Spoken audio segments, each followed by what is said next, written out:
How did you test 70 different products in a matter of 6 months? What was your method there? I started, testing random products from like fitness gear. I had two different stores selling like Marvel stuff. How you got into helping people out in their online businesses. Tell us about your entrepreneurship journey and how you got into e-commerce. Play the game like other people. I wasn't like grinding and killing monsters. I was just like trying to make money in the game. Get really deep into my vision, my goals, and you really see how I think, what my day-to-day routine. And I'm so excited for you guys to go ahead and listen to this interview. Get ready to have a blast. All right, so yeah, we are officially live with Andy Mai here. So you are a 7-figure e-commerce entrepreneur, and I think it's not only right, but I feel like a lot of entrepreneurs, once they develop a skill, once they master it, they help others along the way, and that's what you're doing now, right? So before we even talk about how you got into helping people out in their online businesses, tell us about your entrepreneurship journey and how you got into e-commerce. Awesome. So I started roughly 3 years ago. That's when I started getting into drop shipping specifically. But anyway, starting at 12 years old, I had like experience. Like I played this game called MapleStory. It was like this RPG, MMORPG. People would grind and level up. And I was just spending all day in the FM, the free market. And I learned trading. I was just flipping items within the game. So I actually started not sort of, that's how I started. Like I was, 12 years old. I just wanted to make money in game. I didn't, play the game like other people. I wasn't like grinding and killing monsters. I was just like trying to make money in the game. And then eventually I started playing Counter-Strike Go, and I started downloading Steam, and Steam has its own marketplace. Then I started flipping skins. Since Cisco, you have skins, you have knives that are worth, $50, $20, $100. And I started flipping knives, and I went from zero, and I ended up having like an inventory worth like 500 USD. And I was like, damn, like, why can't I eventually I actually got scammed. And so I took all my items, so I hacked my account, and that sucked. But eventually going to school, I came from, low income household. Everyone in my class, they always had the coolest pencil cases, the Nike shoes, the hoodies. They always had branded stuff. They had the Blackberries back in the day, and I had like a brick Nokia phone. And I wanted to be able to have nice clothing and wear what others were wearing. So like, why can't I go ahead and, if I was able to flip a 10-cent skin into like $100 knife skin, why can't I do the same with clothing? So I then started buying sort of Air Forces for like $40, flipping it for $70, buying Nike windbreaker jackets for $50, flipping it for $100, buying a North Face jacket for like $75, flipping it for $200. And I eventually started flipping Supreme, Palace Bape, Yeezys, Louis Vuitton, Gucci wallets. And then I started learning how to flip clothing. And then roughly when I sort of turned 18, I was doing that from 16 to 18 pretty hard. And I was able to build up a collection of like $20,000 worth of like branded goods, designer clothing. And I was like, okay, what's the next level? Because this is getting pretty boring. Like I'm selling 1 or 2 items a day on eBay. I can't really scale it. What's the next step? So I'm on YouTube, how to make money at home, how to make money as a teenager, how to make money under 18. And back then there was these hot videos, 10 ways to make money, 10 ways to make $100 a day under 18. These videos were super hot at the time. And I was like watching all of them, and drop shipping came up again and again and again. I was like, damn, drop shipping is coming up a lot. What is drop shipping? Looked into it. I was like, this model is pretty cool. With all those previous ventures, like I would learn about it, fail for a bit, but eventually I'll figure it out after 1 or 2 months. When I got into drop shipping, I was expecting the same thing. I was like, okay, I'm going to fail for 1 or 2 months. I'm just going to dive straight in. I'm not going to spend a lot of time research because I know I learn best. Just dive straight into it. But guess what? After 2 months, I was still failing. I couldn't figure it out. So I was at it for 6 whole months, testing 70 products until I found my first winning product. And that 6 months was probably the roughest. That was probably the toughest period, because not only was I not making money, at the same time, I've worked at McDonald's, Kmart, and I was working as a swimming instructor while I was figuring out drop shipping. But that was like probably the toughest journey of my entrepreneurship journey, like 6 months, failing every single day, having been able to do things in the past. And this was the first hard thing, and I wasn't making money. And then when I cracked it, things just went uphill, and I guess the rest was history. Now, wait, how did you test 70 different products in a matter of 6 months? What was your method there? Got it. So I started, like everyone, testing like a product a week. testing random products from like fitness gear, had 2-3 different stores, was selling like Marvel stuff. And I was like, oh damn, I can't do this. This is copyright. So I shut down my first store because it was selling copyright items. Sold fitness gear. That didn't work out. And then I was testing one product every week, one product every 3 or 4 days, one product every day. And at my peak, I was testing 5 products a day. Wait, so, but these products, there weren't one product shops. You had, say, a fitness store, and in that fitness store, you had several products, right? Exactly. I ran general stores. Okay. I was going to say, I thought you created 60 different individual stores for each different product. Now, what Yeah, that was would it? have been crazy, but unfortunately, I didn't do that. Now, what was that point, that inflection point? Because you said after 6 months, you're still failing. You thought that after 1 or 2 months, you'd get it. You'll eventually figure it out. But you said it took you 6 months to eventually crack it. Now, what was it? Was it the copy, the ad creative, the product itself? What was it exactly that made you make money here? The moment I started testing 5 products a day, that's when results started to come in. I started learning exponential. Sales started coming in exponentially. And I really got into the rhythm of things, and I built a really strict routine. That's when everything went uphill, when I started testing 5 products every single day. Now, is that the name of dropshipping now? I mean, I don't know how it was back then, but what about now? Is it all about literally testing different products out? And is it a first come, first serve thing where once you find that product, say you find a winning product, maybe you're the very, very first one to do so, people start copying you. So is it really an incentive to be one of the first comers to find that product and then have everyone else play catch up? Got it. So on that question, Facebook has gotten really good where if you're the first comer, you could scale it to the moon and have people struggle to get a piece of the pie. Back in the day, you could have like copied winning products. You could have went on Spy site and you could have tested that winning product and probably got a piece of the pie. But nowadays, doing that same strategy, the pie has gone really slim because Facebook has gotten so good that when you catch traction, you're going to take 99% of the market because Facebook's AI is so strong, but they're just going to feed you all the purchases. Okay, so that's what happened to you. You found the winning product that no one else really had, and you had the majority of the pie because that's what Facebook did. That's what helped you out, right? Exactly. And what was that winning product? The very first one? So the very first one was I was doing Instagram influencers, and it was a hair coloring wax. So it was a wax that was like purple, and you put in your hair, and your hair is now purple. That was one of my first winners. Wait, so it made your hair turn purple? Exactly. So it was a wax. You know how you'd use normal wax to like Oh, do your okay, hair? yeah. But it was colored wax. Huh. So when you were testing different products out, did you have some sort of knowledge base on what the products were and how they can be applied?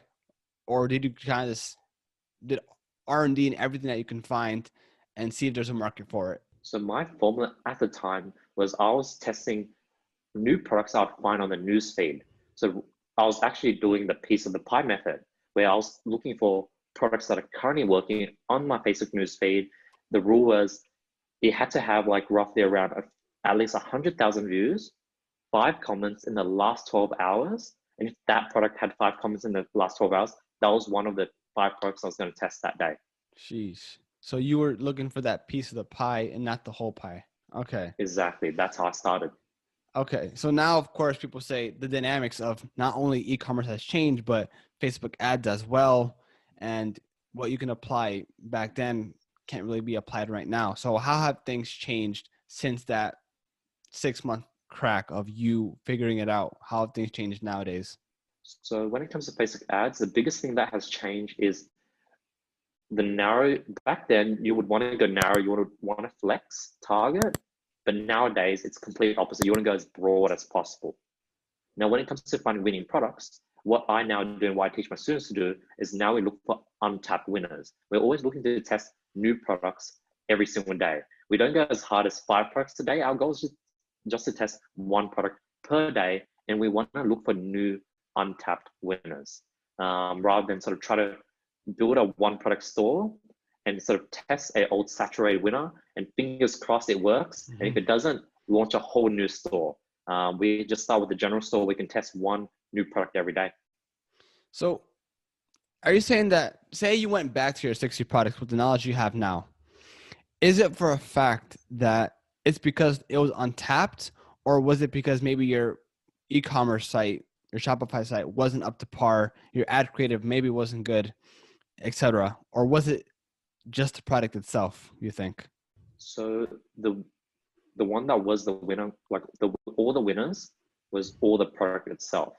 Now, Okay. within the 60 product test, the reason why I tested so much was because within that learning curve, my ad copy got better, my creatives got better, my landing page got better, my photos got better. And that happened in the process of 60. So most likely, if I found the winning product on the first, and that was my very first product I tested, most likely it wouldn't have done well, is because I didn't have the skill sets to make it successful. Yeah, I got it. So now that we said, or we're implementing here, that finding the winning product is arguably the most important thing for drop shipping, with a lot more people coming into the market, people are saying that it's becoming saturated. I don't know if that's true or not, but how do you compete with other e-commerce or drop shippers to find that one winning product? Got it. So one, if you look at Google Trends, dropshipping peaked at 2017. It's actually much less competitive nowadays compared to back then. Two, Facebook has gotten a lot more data and their advertising has gotten way more stronger.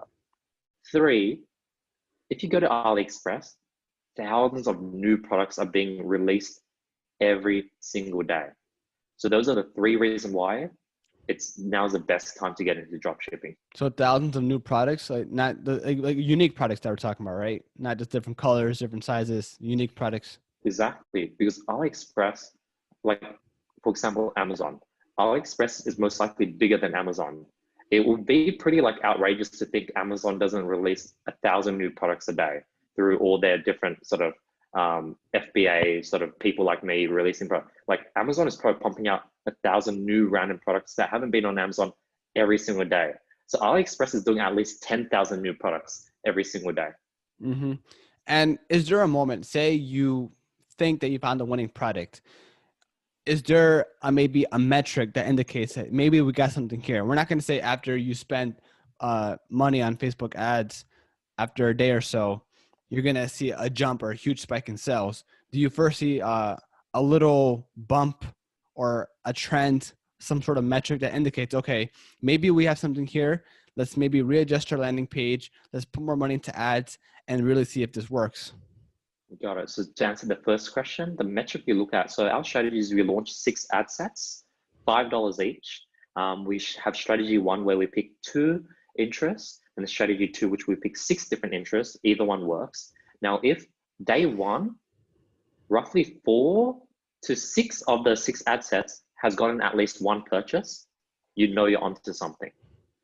And then the second question, what do you do when you find a winning product? So 1, we like to go ahead and launch more interests. 2, if we've gotten an ad set that's gotten 3+ profitable purchases, we like to double the budget. And 3, we like to go ahead and add in reviews to the landing page and maybe buff out the description a bit. So it's always important to test different ad sets, not just 1 or 2, but see which one, do basically A/B testing, 6 different ads, and pick the one that's right, and maybe even go double down on that. So we actually, with the 6 ad sets we launched, the 6 ad sets split test 6 different interests, but we actually just use 1 creative for all those 6. But when you do scale, you do want to test other creatives. Now, there's like 2 train of thoughts. 1, with every single product launch, you can test 3 different creatives versus doing 3 different product launches with 1 creative each. I'd prefer to test 3 different products with 1 creative each versus testing 1 product with 3 creatives. Okay. And so once you cracked the code here for drop shipping, did you kind of double down on that brand, on that business, or did you start creating more and more stores? So I started just testing more on the general store. I built a team. That was the most important thing. Build a team where I could go ahead and test 5 products a day without me. That was like the next big pivot. And I learned that through there was these Tan brothers. Steve and Everton, they've done like $300,000 days on drop shipping. Went to their mastermind. It cost like, I think 12 grand to spend 4 days in Phuket. And they taught me like the importance of building a team and like how they had 30 plus virtual assistants. And from that, you know, I hired 3 or 4 virtual assistants, and I was able to build the system where I was able to automatically launch 5 products a day. Wait, let's go about that for a second. So you said you went to, was it a retreat to kind of learn about drop shipping here? Yes. Okay. And so of course, when you first got into drop shipping, you said that you just dove right in, and after 1 or 2 months, you expected to crack the code, but it took you 6 months, right? And of course, over creating 60 or testing 60 different products, you've learned a lot. Your learning curve in terms of ad copy, Facebook ads, making the site just got better and better, right? But of course, you're saying here that you reinvested in yourself to scale your storage, right? So how important is it for, as an entrepreneur, as a drop shipper, to, once you're making money or once you're making progress, to really reinvest in your business and yourself? Super duper important. So when I found my first winning product, that hair coloring wax we were talking about, it was working on Instagram. So I was like, how the hell do I get this to work on Facebook? Because I couldn't get it to work with lookalike audiences on my own. So I paid this person named Justin Roll. I think it was like several thousand at the time, and basically reinvested all my profits I made with those Instagram shout outs back into this mentor. And I was back at zero. And guess what? 1, the product died out on Instagram, and 2, we couldn't get it to work on Facebook. So I was like back to zero, and there was another 3-month period where I was just trying to find my next winner that would work on Facebook, and I was going back into the negative. So within those 6 months, I went all the way down to negative $5,000, and I was tracking every dollar. And then when I found the hair coloring wax, it went back up to like 2,000 in the green. Then it went down to like 1,000 negative because I paid the mentor. Then I went ahead and had to test more products and went down to like negative 3,000 in the red. But then eventually I found a winning product, and I was able to apply all the scaling knowledge I learned from Justin to take that product, and brought me all the way to like 100,000 plus in the green in like a matter of like a few months. And you said that Justin was the guy that told you about virtual assistant and creating a team, creating systems? Justin was the one who taught me about lookalike audiences, scaling, manual bidding. So he was one of my first mentors. Then after Justin, I invested into the Steve and Evan Tan brothers mastermind, that weekend retreat. Then like after that, I wanted to go ahead and learn how to sort of get into consulting, teaching other people about drop shipping. So I don't know, do you know Omar Latta, the passionate few? I think so. I think I've seen, yeah. Yeah. So I invested in him. He had a pretty pricey mentorship as well, invested a lot of money into him. And he's the one who taught me how to sort of do consulting. He really taught me the value of my time. And yeah, so I've been just investing throughout the whole journey. Yeah, I think a lot of entrepreneurs nowadays, at least that when you see on Instagram, that entrepreneurs didn't really reinvest their money back into themselves or the business, but they rather spend on luxury items. And I'm not saying that's bad, but I think the smart thing to do is that once you have the ball rolling, that's when you should really double down, reinvest in yourself and your business, and you'll see exponential growth here. Exactly. And on that topic, like recently I made a big move. Right now it's still, it's actually nearly there. We're in the transition, but I bought studying.com. Big With that domain name, investment. it's probably thousands of dollars. If you search it up, it redirects to my current funnel or my membership portal. So right now we're building out the main website, but like I'm reinvesting everything I got back into the business. And that was a huge investment. Like I could have gotten like super nice watches. I could have gotten like a nice supercar, but I want to reinvest back into the business always. So you bought that domain name. What about the handles? So like Instagram handles, Facebook, does it come with that as well, or do you have to purchase those independently? So unfortunately, it only came with the domain name. Okay. Studying it's like some girl, and I reached out to her, I sent her a voice message. She hasn't replied. So I might reach out to like her boyfriend and see if he can get back to me. But right now we got Studying Official on Instagram.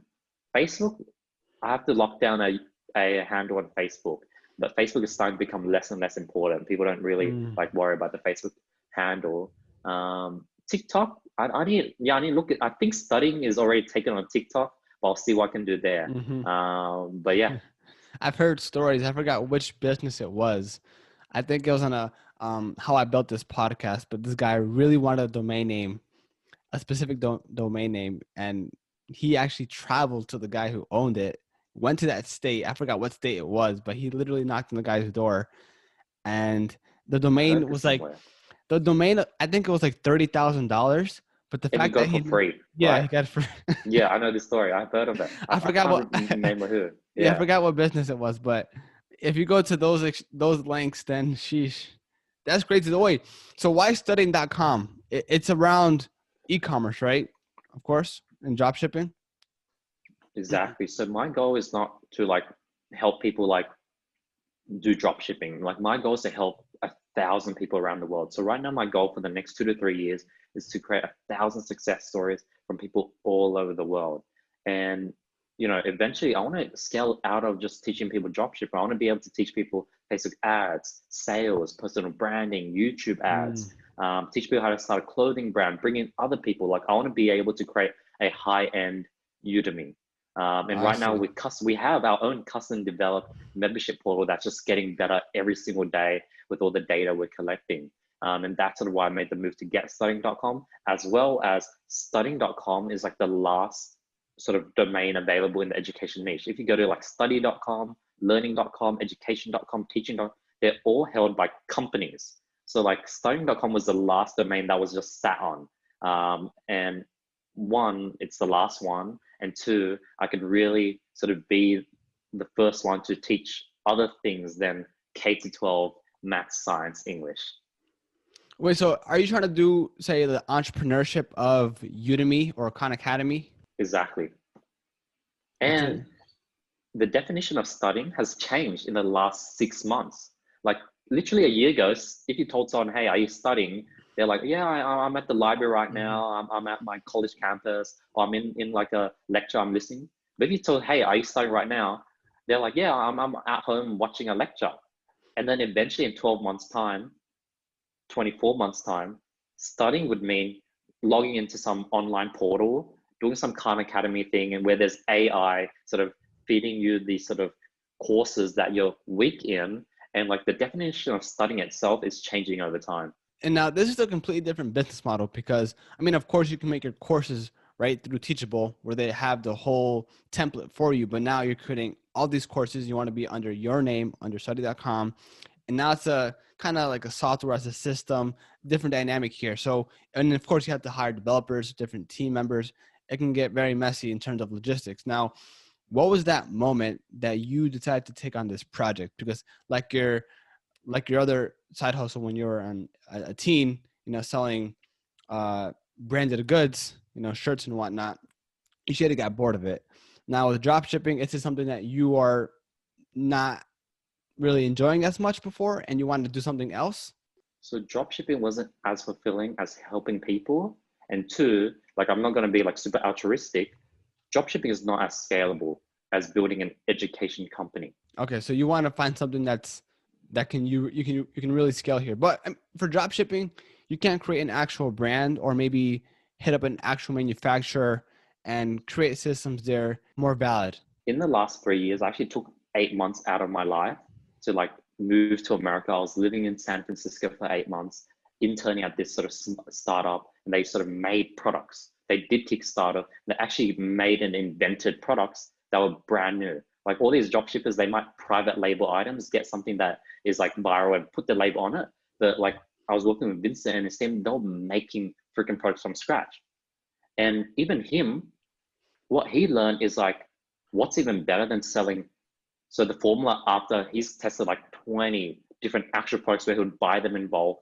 And the formula that he distilled it down to was something that was lightweight, high perceived value, and low defect rate. And for, if lucky, subscription product. That was his formula.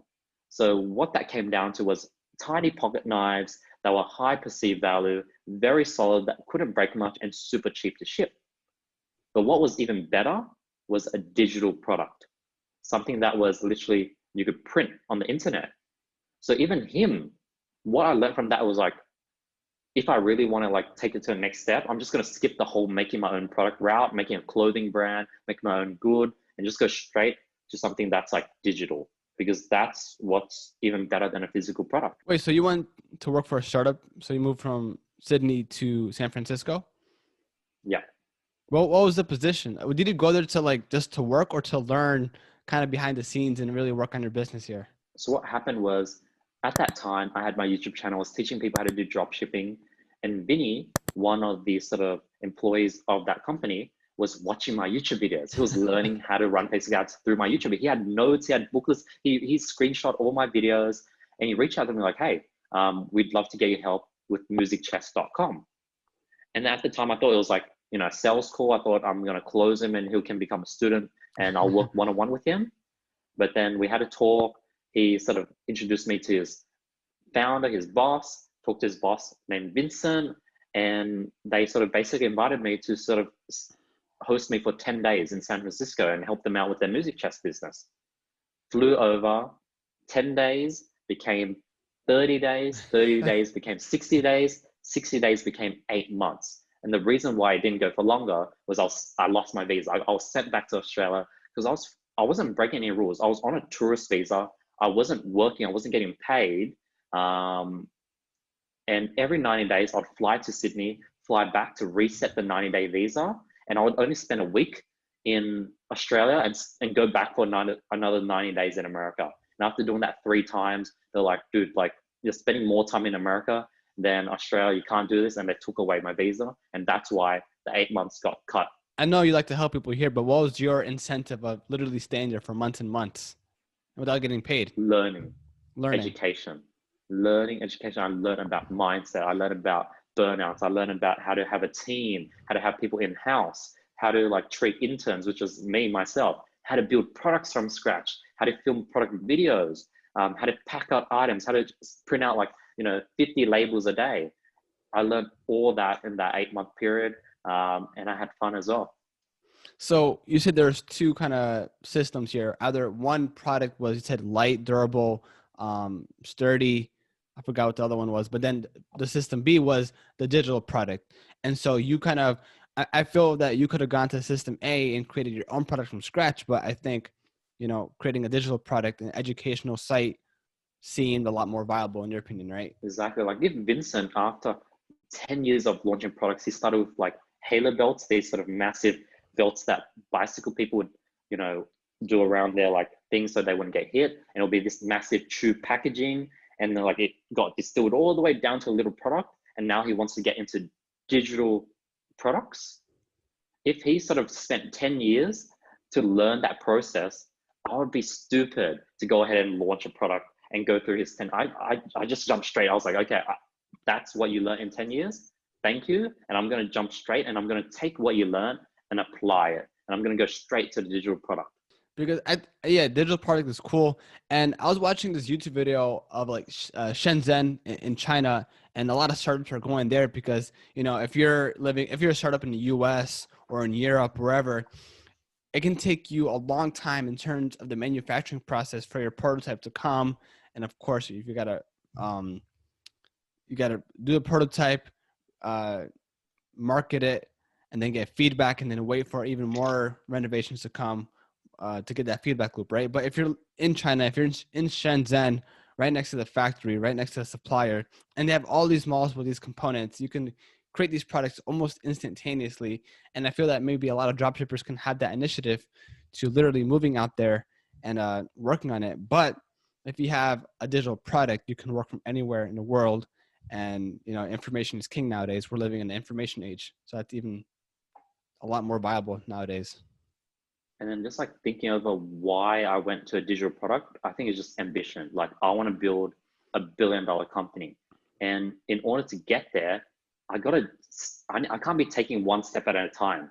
I need to be taking 3, 4 steps at a time and exponentially go. Like right now, like I know that if I do want to scale worldwide, I'm going to somehow have to like get my course and just give it out for free.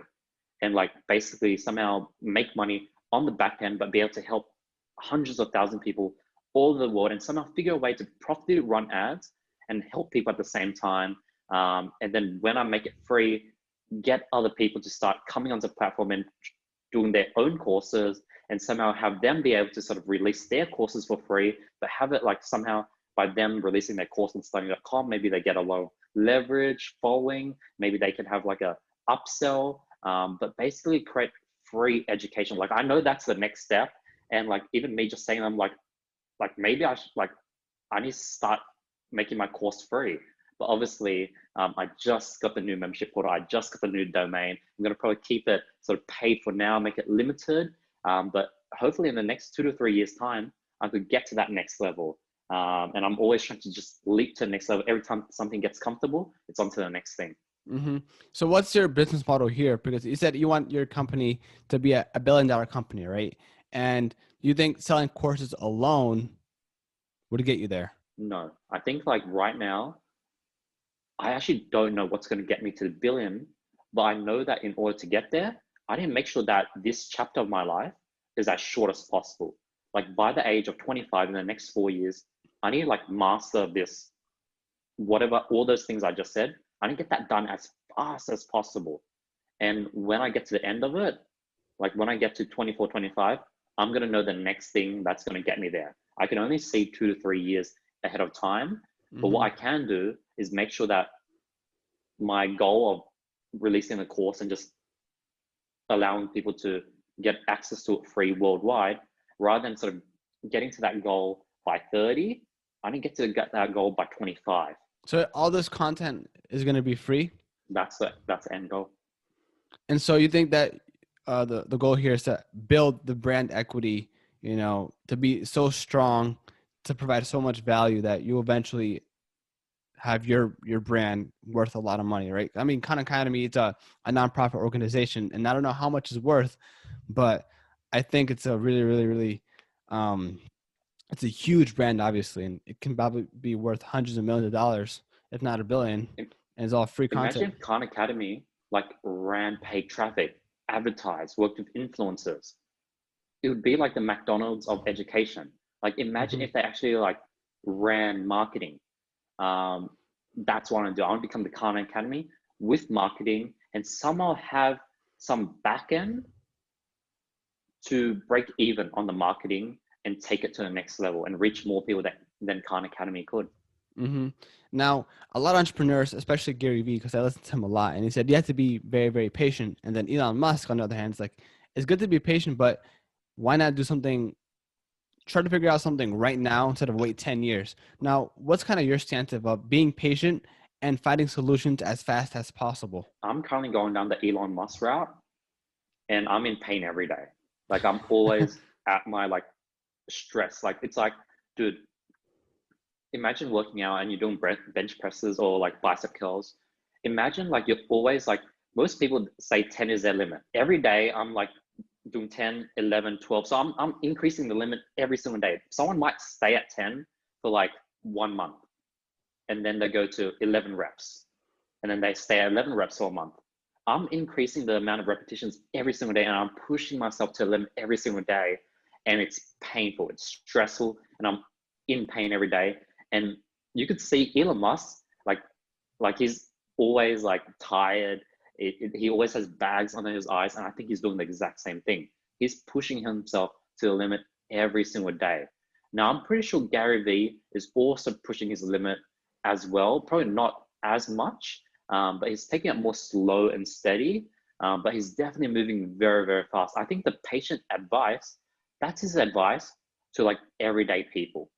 Everyday people just like, for example, that 6-month process, I was watching Gary Vee every day just to keep me motivated.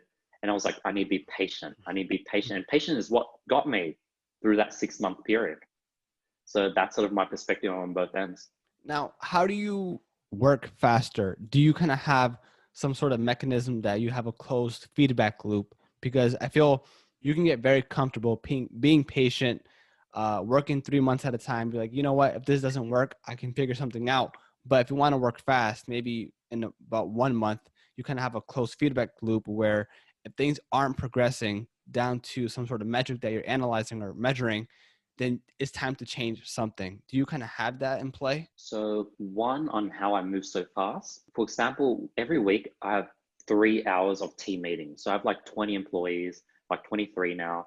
and there's like 6 sectors. So I do half an hour meetings with 6 different sectors, and it's exhausting.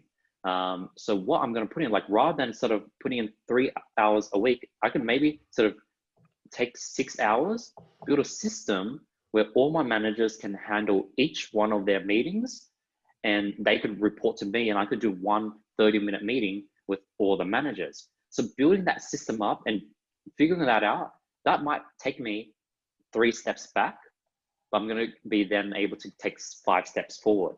So I'm always taking 3 steps back, 5 steps forward, 1 step back, 2 steps forward. I'm always taking step backs. Like with the studying.com, I didn't need to put a lot of money into studying.com.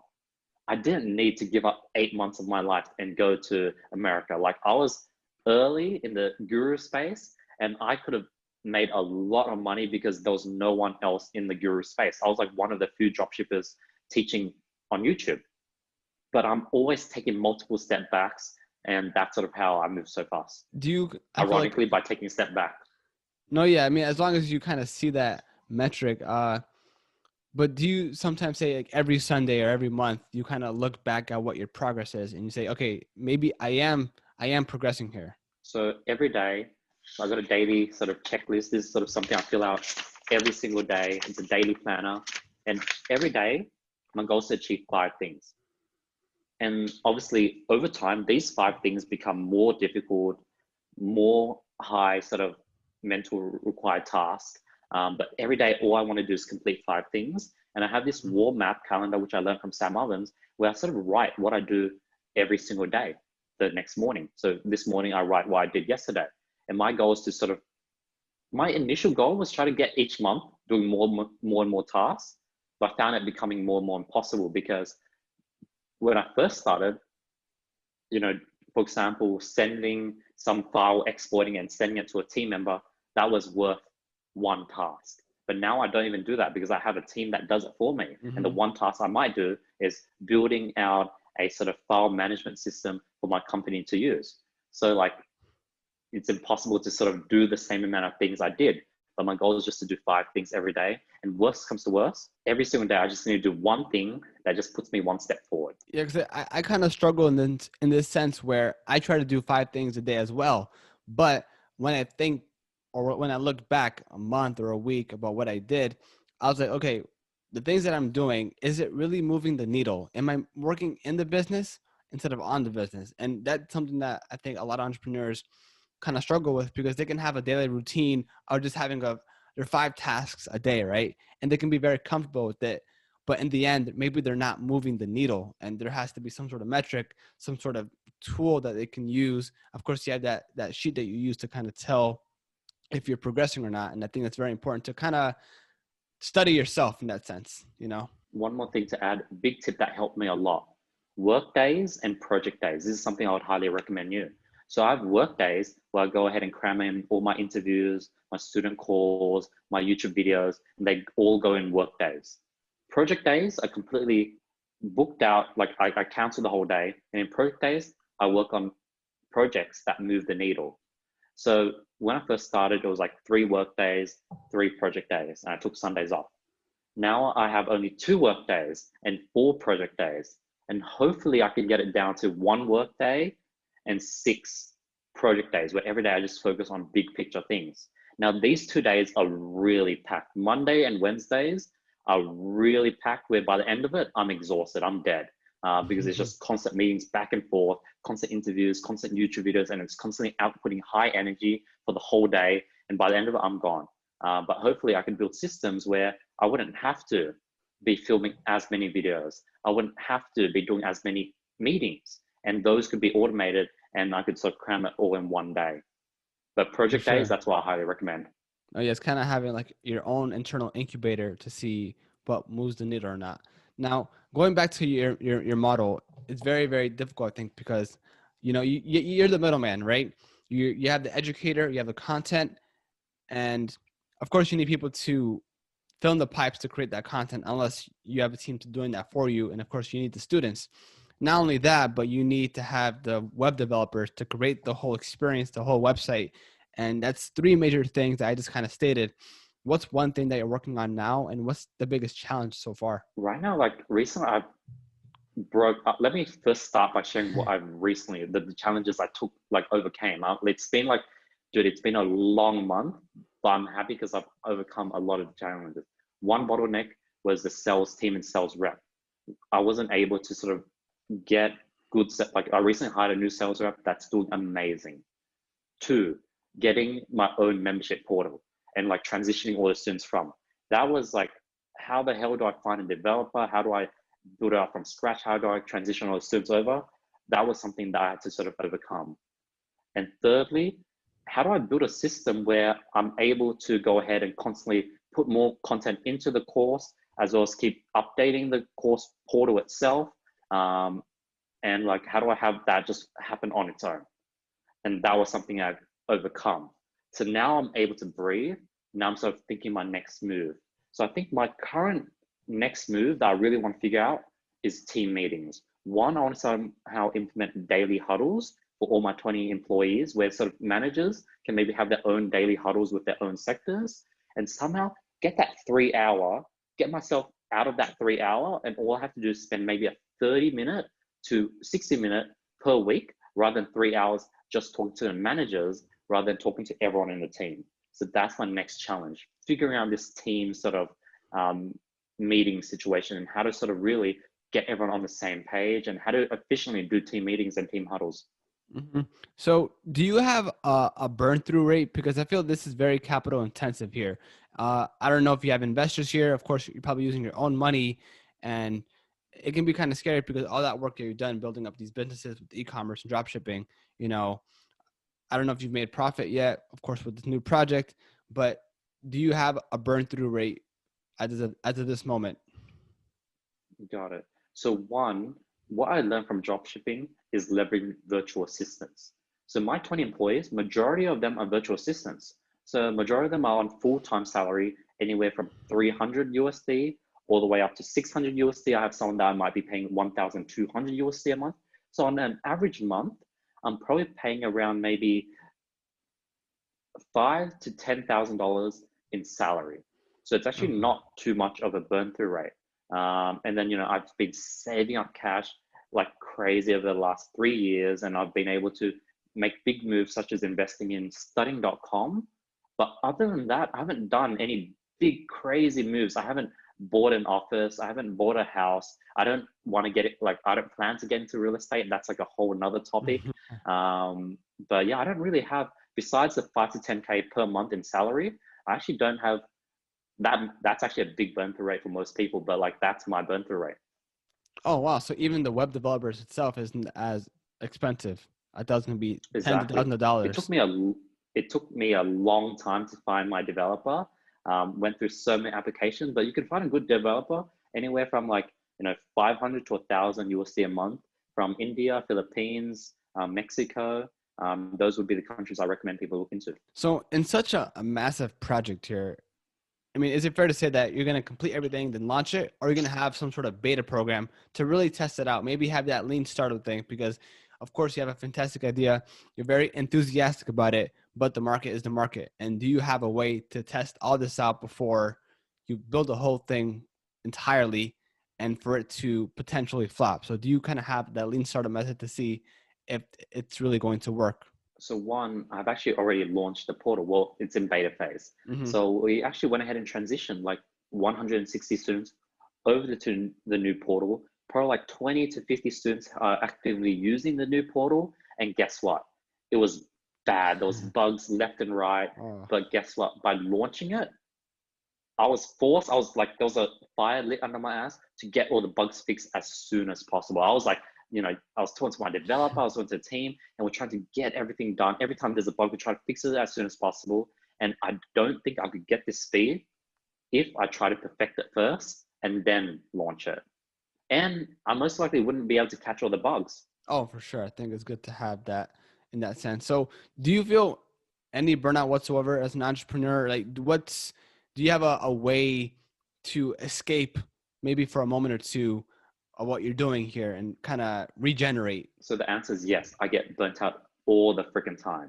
Now, like as you can tell, like I'm saying like a bunch of unconventional things. Like, I don't know why other entrepreneurs don't talk about burnout, or like they act like they don't go through it, or maybe they don't even know what burnout is. But my definition of burnout is like when I get to a state where I wake up and I literally can't, like, I don't want to do work. Like I'm scared to like get on my laptop, and I'm so unmotivated. And I just don't want to do anything. That's sort of my definition of burnout. The things I found help the most is, one, every Sunday, I try to do a random activity, like get out the house and do something new.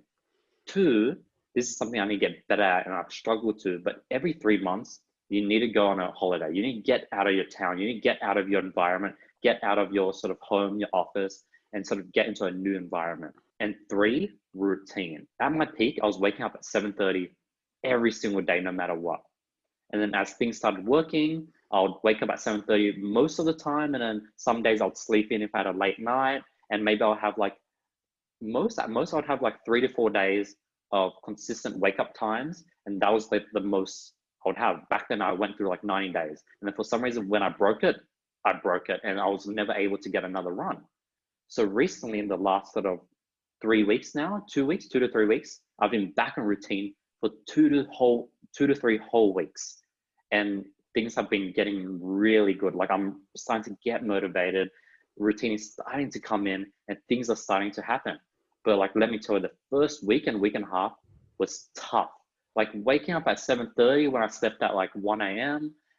Waking up at 7:30 when I just didn't feel like getting out of bed.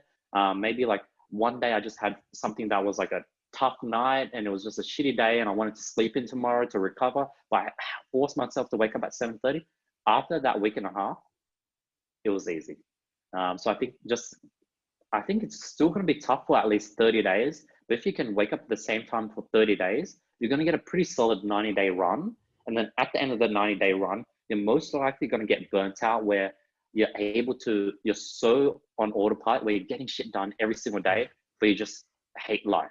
You're just like, why am I doing this? Why do I not feel happy? And that happens at the end of 90 days. And that's when you sort of need to take a break.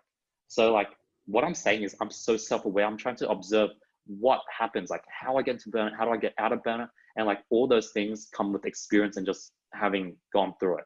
But that's sort of the perfect formula I've sort of cracked at the moment. But it's always going to pivot. Yeah, I was going to say, as long as you're very, very consistent, it's very important. But after a period of time, as you become super, super consistent, you're going to feel like you're in a trap, creating your own little 9-to-5 hellhole, whatever you want to call it, right?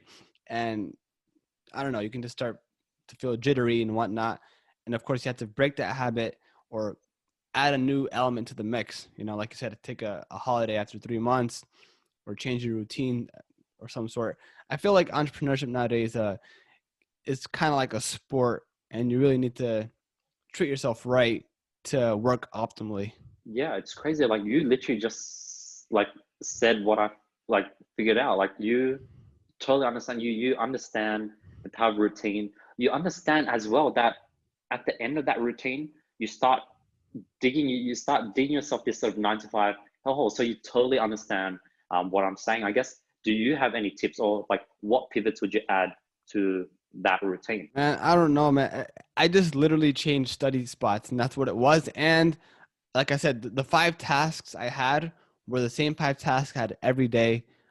Because what I do really is just work on the podcast, create clips, hit up people for the podcast.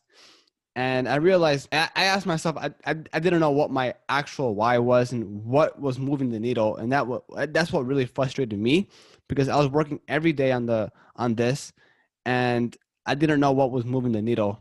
And that made me kind of nervous and not unmotivated, but I had to figure out something, at least add one task or eliminate one task and add another one to see, okay, what is really moving the needle here that will make me a lot more satisfied. And that's what really changed it. Just changing the task and changing perspective, and not just work on the same thing every single day, because at the end of the day, we're only human. Exactly. And if I was in your situation during my project days, I'll be figuring, how do I automate outreach? How do I automate scheduling? How do I automate finding interesting people? How do I hire people? Learn how to hire people? How do I do branding? How do I brand my podcast better? These are all different things that'll be moving the needle. And I think I got this from like just watching a lot of like Elon Musk, Jeff Bezos, and just looking at these super successful people, listening to all their interviews, reading all their books, and I was like, damn, I need to think much bigger. And that's sort of why I know what my next steps are to sort of take this to the next level. I'm always trying to think 10 steps ahead so that I have like my mind can subconsciously work on that problem. Yeah, to add on to that, this might be somewhat controversial, but like you said, studying really successful entrepreneurs that are doing very unordinary things, right? And of course, there's a bunch of YouTubers, a bunch of influencers doing kind of your generic, say, social media marketing agency, e-commerce, drop shipping. And I'm not saying that's bad. If you're making money and you're happy, that's totally fine. But if you work on something that's unexploited, for example, Elon Musk with SpaceX and Jeff Bezos was doing at Amazon. You could look at all these high-level entrepreneurs in our lifetime or in history that have done unorthodox things. Study them because they're not making YouTube videos on this, and it's not really. You can kind of mimic their model, but you can't really copy their business because what they're doing is so unique. And if you study high-end entrepreneurs and kind of model that, I think that's very beneficial because, of course, you can go on YouTube and learn what other people are doing within your realm. But if you study the successful entrepreneurs, they have a way of thinking, a system, a model that's totally different that can get you to the next level. Exactly. Like, for example, what I was going to say was like, don't do what everyone's doing. Like, for example, my course, like, who the hell has their own membership portal? Who the hell would invest into studying.com for their course? Like, my course is a multi-varianted course. So what that means is what most people do when you see a course, it's like product research, and they show you a video of themselves doing product research once. But what if you're in like a different country, AliExpress looks different, Facebook looks different, or something is off? Like, what if there's always a situation where you watch them do it, but for some reason you can't do the same thing. So what I did was for product research, I would have 5 videos of me doing the same strategy 5 different times with 5 different students all over the world. So what on top of that, all my sort of one-on-one calls I would do, I would actually document those and sort of throw it back into the course. So every single call I did, every single sort of master group call I did was actually fueling more content into the course. As there was more content in the course, more students got results. As more students got results, more students joined the course. As more students joined the course, I got to go ahead and do more sort of group calls and answer more unique questions. And as I answered more unique questions, the course got bigger. So I created the Amazon flywheel effect, where every single student actually made the course better, which actually brought in more students, which actually went ahead and made the course even better, which attracted more students. So you want to create a snowball effect here, right? That's the ultimate goal. Exactly. Definitely feel that. And I feel like, yeah, what you're doing here is a very, very, very, very ambitious project, something that I haven't really heard about, or like I haven't really spoken to entrepreneurs to think at this sort of level, and I think it's very, very important to kind of hear this, to have a different perspective on what sort of projects people are working on. Is it fair to say, like, do you have some sort of time frame or an expected deadline to when you're going to officially launch this? So 1, the website's already up. 2, people can sort of join now in the beta program, as well as they can get the previous program. Like, I had all my course on ClickFunnels, and I was unhappy because I couldn't go ahead and create like a group chat for students. I couldn't add music to the portal. I couldn't create a cool login experience. I couldn't create an AI, sort of like an AI sort of customer service bot. I'll add all these different ideas. I couldn't add in a leaderboard. My new membership portal has a freaking leaderboard where every time someone watches a video, they gain experience and they can level up. So everyone's just watching as many videos as they can, using the course as much as they can to level up because they see this cool leaderboard. So I wanted to gamify the experience. And like, that's all live right now. Studying.com, I want to build a nice sort of official website. I think my developer is going to get that done on the 12th of December. So when people go to studying.com, it would actually go to a website. Right now, if you go to it before 2020, December 12th, it redirects you to either one of my funnels or my new membership portal. But after the 12th of December, hopefully when you guys search studying.com, it will go to a nice website showing the company's value, the mission, and all the people we've helped, and the ton of video testimonials that we have all over the world. Just going back to your burn rate, are any of do you still do e-commerce and drop shipping, and any of those businesses kind of still fueling, some capital to what your project is now? So one, Music Chest, we actually still own that. The Music Chest company, that they actually gave it to me because like they're sort of doing like this cool car sharing business. They gave me the Music Chest company, and that's sort of what I want. It's like an incubator for new employees. They can train through Music Chest. 2, keeps me in the game, keeps me sort of educated on e-commerce. And 3, it's like a cool brand to build up. I also work on this other company called Bomb & Company. That's sort of Vince's company, the knives, the pocket knives I was talking about. I sort of work with him on that. Dropshipping, I sometimes, launch a dropshipping series, launch a store, do a cool YouTube series to show people, hey, I still can do it. But the main sort of cash flow comes from sort of the education company and sort of all the students coming in. And obviously like YouTube revenue, those branded stores, the one-off dropshipping stores, affiliates, they all sort of add up as well. Okay, so you're not just putting all your eggs, or you're not just working on one thing. You're still focusing on other projects as well. I'd say my main focus is the education company. No, yeah, I'm saying like you're still putting some focus, allocating some of your time to other things as well. Exactly, and most of it is automated. Oh yeah, I think that once you get to that point, you can really just devote your time to what's really important or what really intrigues you at the end of the day. That's the ultimate goal, Exactly. I think. And everything should feed into the bigger picture. Like all these e-commerce, like these are sort of case studies to show that, hey, e-commerce can change your life. So like everything I do, every side business I pick up has to somehow feed into the main goal. So Andy, I think we had a really cool, dope talk here. So if people want to learn more about studying.com, about you, about e-commerce, dropshipping, where can they find out? Where can they hit you up? Got it. So one, studying.com. I'm really proud of the domain. This is the first time I sort of revealed it. If you want to learn more, go to studying.com. That sounds pretty cool. And my Instagram, Andy Qmai, ANDYQMAI. That's my Instagram. I'm pretty active on that. Me and my team answer every single DM. We answer all our comments, and I strive to post value every single 1 or 2 weeks. I don't post much because I don't focus on Instagram, but every post I try to give value. So I highly recommend that. If you have any question, DM me because I reply to every single DM. Got it. So yeah, I'll put that in the show notes if anyone wants to DM you or just curious about study.com. I think it's gonna be very interesting, Andy. So once again, I really do appreciate your time here. It was really fun. Likewise, Ryan. Great interview. I want to compliment you, like the questions you've asked, how you were able to flow them, how you were able to listen, how you were able to do callbacks, how you were able to make the conversation flow really naturally. And it wasn't sort of like a scripted sort of thing. You were able to sort of know the next question to ask based on the answers and the way you've listened. Great interview. I want to compliment you on that. Great stuff. And I really appreciate you having me on. Anytime, man. And yeah, I try to make this a conversation rather than just an interview, a standard interview. So I think it's really fun to have it that way. 100%. Thank you so much for having me. Thank you, Andy. And yeah, that was the interview. Hope you guys enjoyed. I had a blast. Thank you so much for having me on. All his details are in the description below. Thank you so much for listening, especially if you made it all the way to the end. I just want to say thank you for your support. I want to get you drop comments on your thoughts on this interview. Let me know what you thought helped you the most. That's the question of the day.